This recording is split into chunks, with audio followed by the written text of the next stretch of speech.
Hi, I'm Natalie and this is a video for APCAM. This one is all about September.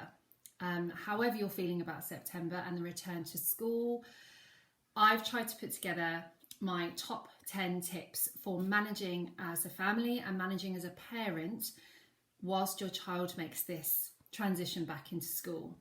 I think there's a mixture of emotions for many people.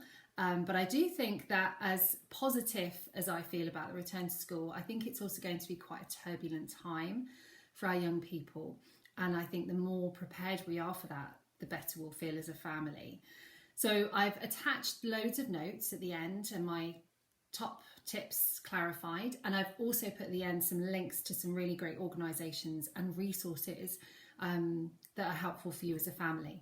So I'm not going to whitter on about all of the tips in detail, but I'm going to try and draw out some of the main points. So first of all, don't pretend that it's normal and the return to school is going to be normal. Take your school's lead, do try and clarify what the guidelines are with your child, answer questions that they have, keep it appropriate, keep it simple. Secondly, keep your own anxiety levels and your own stress levels in check.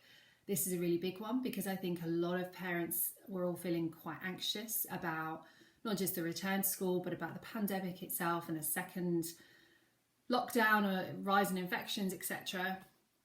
And it's really important to remember that children will watch and they will copy what they see. So now is the time to be really vigilant with your own mental health, coping strategies, looking after yourself. And, you know, if you've got older children, share with them what your coping strategies are or your self-care practices. It might be taking the dog for a walk, it might be doing some exercise, having a bath. Talk to each other and model, if you can, how you're managing, because you're human, but it's also good for them to see how you're coping, and that will give them the confidence to manage their own feelings. So that's a big one. Thirdly, keep your expectations low. Children have been off school, it will be 6 months since most children have been in school properly. They're not going to be the same learners and the same students they were this time last year. It's going to take a long time to build up that stamina, getting used to a full day of learning and a full week of learning. And I think the autumn term is pretty tough anyway. It's quite exhausting after a 6-week holiday, let alone a 5-6 month break. So be aware of your expectations and keep them low. And on the same note, be prepared for meltdowns, tantrums, shouting, aggression, back chat, whatever it is that your child resorts to. They're going to be exhausted, they're going to be overstimulated, and they're going to need an outlet for all those mixed feelings and emotions that they're struggling with. And quite often we as a family and parents, we are the punch bag. Be prepared. And what can really help is if you think about what your child's triggers are.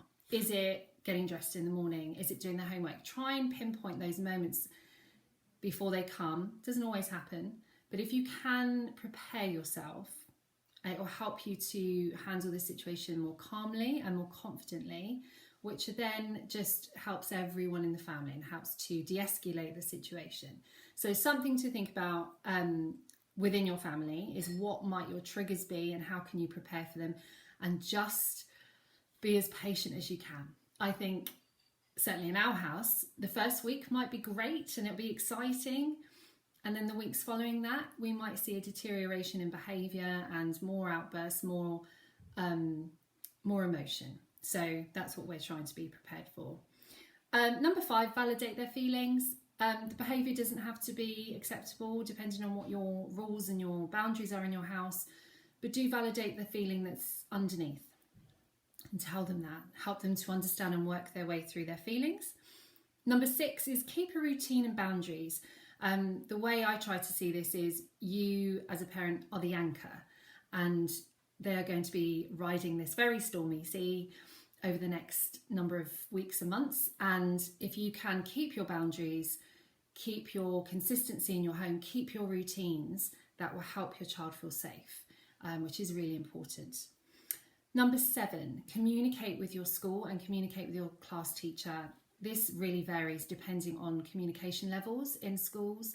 But I do think it's very important that your teacher knows how things are at home. And if you are struggling at home, or there's a struggle getting in the morning or doing work, please communicate with them, because when it comes to prevention of mental health issues and early intervention, communication is really important.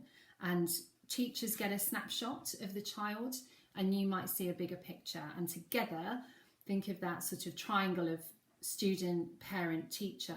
Try and build that picture and see how best you can all support your child. Number 8 is talk as a family. I think there's so much written, there's so much value in reflecting and showing gratitude at the end of every day. So that's something you could do around the dinner table or at night or in the car. And obviously these conversations will vary depending on the age of your children, but just simple things.